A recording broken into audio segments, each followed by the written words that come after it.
Good morning, students. Let's start our lecture. Within last lecture, we have completed some common controls, and along with that, we have also seen some container controls. Now, there are three another container controls that are remaining. They are split container control, flow layout control, and table layout control. So first of all, today we will complete those controls, and after that, we will start with component controls, right? So first of all, we will see split container control. As the name says, it is a split container. It will split our form, right? या फिर हम ऐसा भी कह सकते हैं कि अगर हमने कोई कंटेनर कंट्रोल के अंदर ये स्प्लिट कंटेनर रखा है तो वो कंटेनर कंट्रोल को भी टू पार्ट्स में स्प्लिट करके हमें देगा. As you are able to see within the diagram, right, there are two panels. And यहाँ पे जो अभी स्प्लिट किया हुआ है it is in vertical direction, right. लेकिन आप कोई भी फॉर्म को या फिर कोई भी कंटेनर को हॉरिजॉन्टल डायरेक्शन में भी, मतलब हॉरिजॉन्टल मैनर में भी आप उसे स्प्लिट कर सकते हो.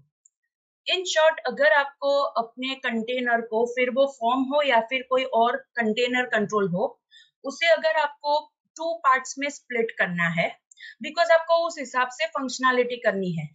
फॉर एग्जाम्पल, अगर आपको याद हो तो स्टूडेंट मैनेजमेंट सिस्टम के अंदर जब हमने वो सिलेबस वाला फॉर्म डिजाइन किया था, तब हमने स्प्लिट कंटेनर कंट्रोल का ही यूज किया था और वहां पे हमने पैनल 1 के अंदर ट्रीव्यू कंट्रोल रखा था, right.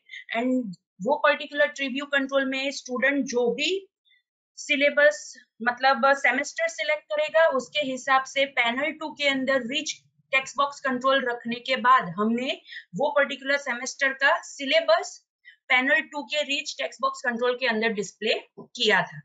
So this is the thing कि अगर हमें इस हिसाब से फंक्शनैलिटी करनी है, राइट, कि एक ही फॉर्म के ऊपर we want to provide two panels, ताकि हम एक पैनल में जिस हिसाब से कोई एक्टिविटी परफॉर्म करे, अकॉर्डिंग टू दैट हम दूसरे पैनल में वो पर्टिकुलर एक्टिविटी के हिसाब से रिजल्ट डिस्प्ले करना चाहते हैं या फिर कोई और ऑपरेशन परफॉर्म करना चाहते हैं, then that is possible with the help of this split container control.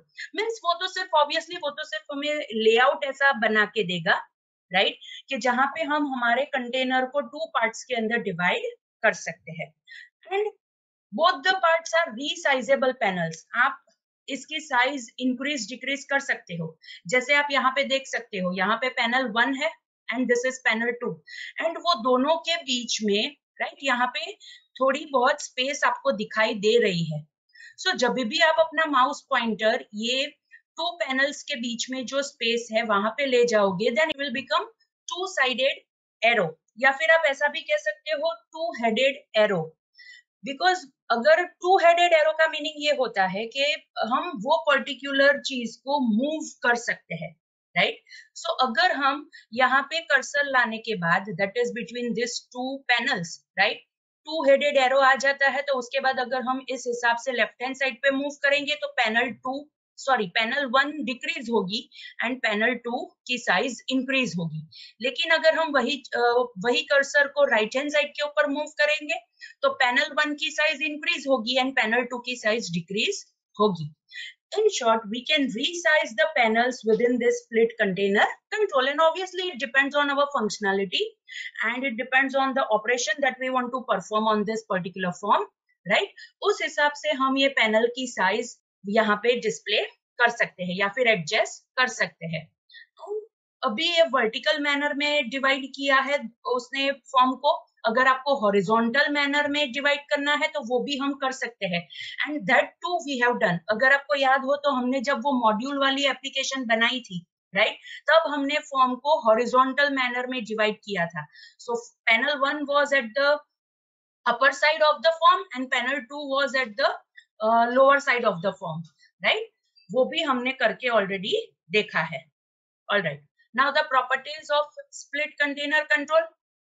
So the first property is active control. Means अगर हम जानना चाहते हैं कि जो कंटेनर कंट्रोल है वो एक्टिव है कि नहीं है, इन शॉर्ट उसके ऊपर फोकस है कि नहीं है, तो we can set that particular thing and we can also retrieve the value from this particular property. Next is auto scale mode. Auto scale mode मतलब ऑटोमेटिकली उसको स्केलिंग कर सकते हैं कि नहीं कर सकते। दैट इज ऑटोमेटिकली अगर कंटेनर की साइज इंक्रीज डिक्रीज होती है तो ये स्प्लिट कंटेनर की साइज भी इंक्रीज डिक्रीज होनी चाहिए कि नहीं होनी चाहिए। Next is auto validate. Auto validate का मीनिंग ये होता है कि जब भी ये स्प्लिट कंटेनर को फोकस मिलता है तो उसके अंदर जो भी दूसरे कंट्रोल्स है, राइट, उसके अंदर ऑटोमेटिक वैलिडेशन करना है कि नहीं करना है।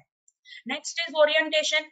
ऑब्वियसली ओरिएंटेशन का मीनिंग ये होता है कि कौन से वे में, कौन से लेआउट में आपको वो पर्टिकुलर स्प्लिट चाहिए, राइट, वो स्प्लिटर आपको कहाँ पे चाहिए, दैट इज हॉरिजॉन्टल या फिर vertical. Now, as you are able to see within the split container control, there are two panels.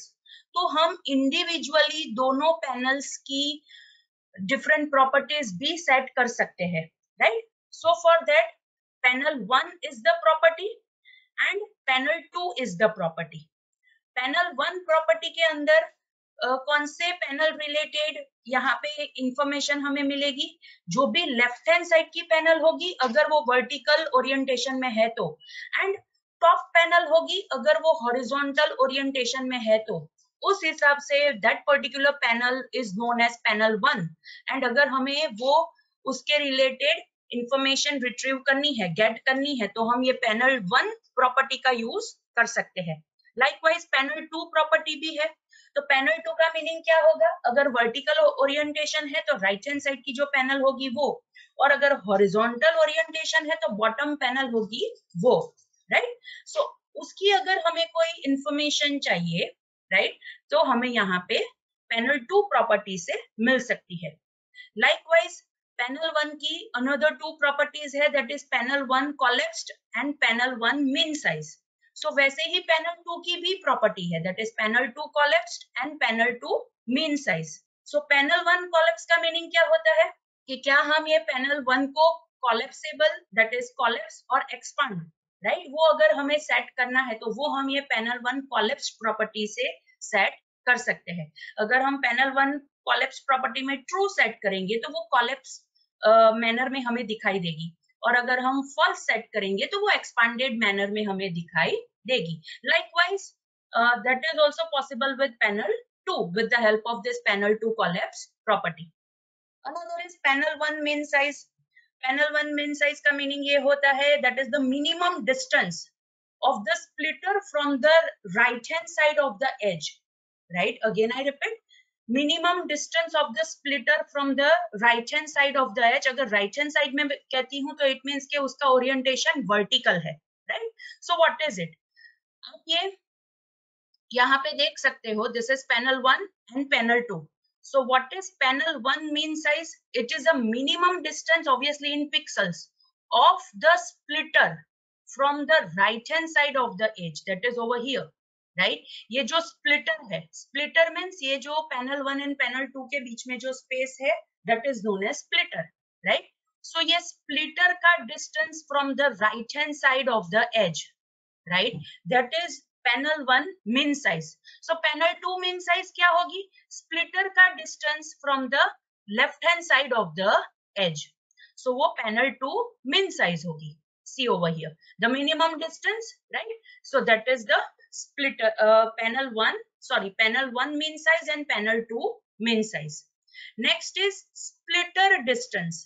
Splitter distance मतलब जो स्प्लिटर कहाँ पे लोकेटेड है, स्प्लिटर लोकेटेड कहाँ पे होगा, इन द सेंस कि लेफ्ट एज या फिर टॉप एज की अगर हम बात करें स्प्लिट कंटेनर कंट्रोल की, राइट, तो वो स्प्लिटर कितने पिक्सल के डिस्टेंस पे लोकेटेड है वो अगर हमें जानना है तो हम ये स्प्लिटर डिस्टेंस प्रॉपर्टी का यूज कर सकते हैं, दैट इज ओवर हियर। सी ये स्प्लिटर है, राइट, तो राइट हैंड साइड की एज से क्या डिस्टेंस है एंड टॉप साइड की एज से क्या डिस्टेंस है, राइट, वो हम यहाँ से जान सकते हैं।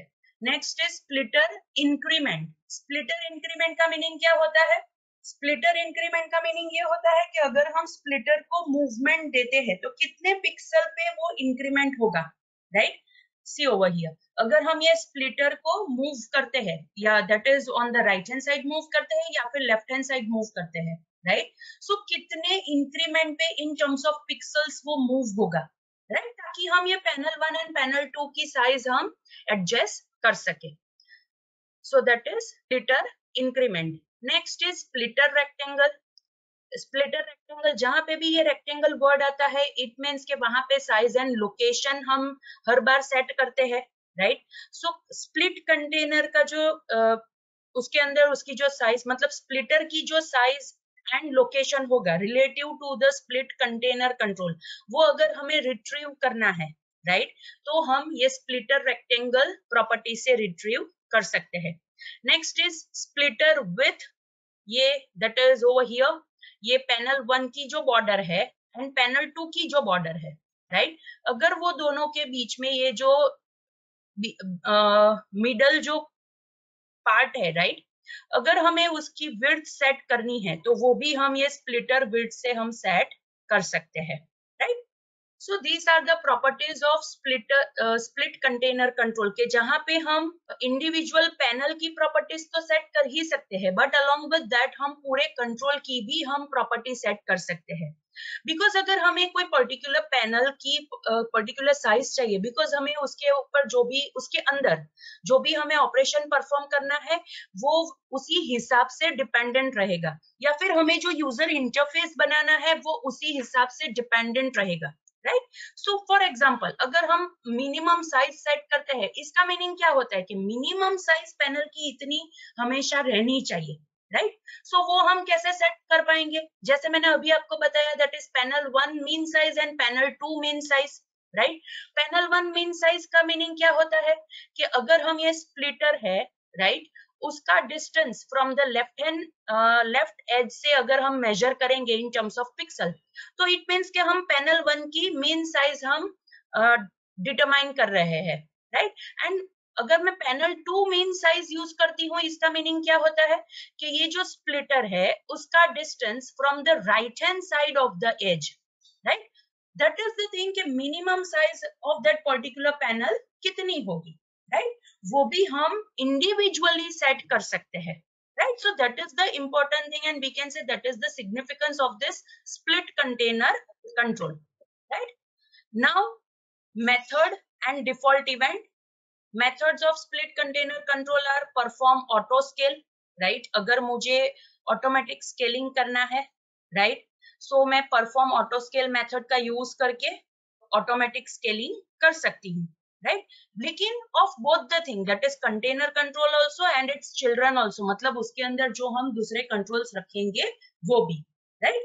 स्केल कंट्रोल, स्केल कंट्रोल मतलब हम ये पर्टिकुलर मेथड का यूज करके बहुत सारे कैरेक्टरिस्टिक्स हम सेट कर सकते हैं, बहुत सारी कैरेक्टरिस्टिक्स हम सेट कर सकते हैं. फॉर एग्जांपल मुझे लोकेशन सेट करनी है, साइज सेट करनी है, पैडिंग सेट करना है एंड मार्जिन सेट करना है. पैडिंग का मीनिंग आपको ऑलरेडी पता है कि जब भी हम कोई भी कंट्रोल के अंदर, राइट, हम सेट करना चाहते हैं कि जो भी कंट्रोल्स कंटेनर कंट्रोल है तो कंटेनर कंट्रोल के अंदर हम दूसरे कंट्रोल प्लेस करेंगे, सो वो जो दूसरे कंट्रोल है वो और जो कंट्रोल की बाउंड्री है वो दोनों के बीच में कितनी स्पेस होगी, राइट. सो वो भी हम सेट कर सकते हैं. इवन हम मार्जिन भी सेट कर सकते हैं with the help of this scale control method. And another method is validate, right. जब भी ये पर्टिकुलर कंट्रोल फोकस लॉस करता है, राइट, सो वहां पे वैलिडेशन मतलब वैल्यूज वेरीफाई होनी चाहिए कि नहीं होनी चाहिए, right. And along with that वो वैलिडेटिंग एंड वैलिडेट इवेंट भी वहां पे रेज होगी, right. So students, these are the three important methods of split container control, and the default event of split container control is paint event. जैसे मैंने आपको पहले भी बताया कि कंटेनर कंट्रोल का मीनिंग ही ये होता है कि वो सिर्फ दूसरे कंट्रोल्स को कंटेन करता है, उसका और कोई टास्क नहीं होता है. तो पेंट का मीनिंग क्या होता है, मैंने आपको पहले समझाया था कि पेंट का मीनिंग ये होता है कि जब भी ये कंट्रोल रीड्रॉ होता है, मीन्स रिफ्रेश होता है, राइट, उसे हम फिर से ड्रॉ करना चाहते हैं, फिर से क्रिएट करना चाहते हैं, that is the meaning of paint, right. So obviously ये जो कंटेनर कंट्रोल्स होंगे उनकी डिफॉल्ट इवेंट क्या होगी, पेंट, राइट. ओनली एक कंटेनर कंट्रोल है जिसकी डिफॉल्ट इवेंट एंटर है, that is group box control, right, वो आपको याद रखना है. So students, this is all about split container control, and हमने ये split container control already 2 different applications में 2 डिफरेंट मैनर में यूज किया है.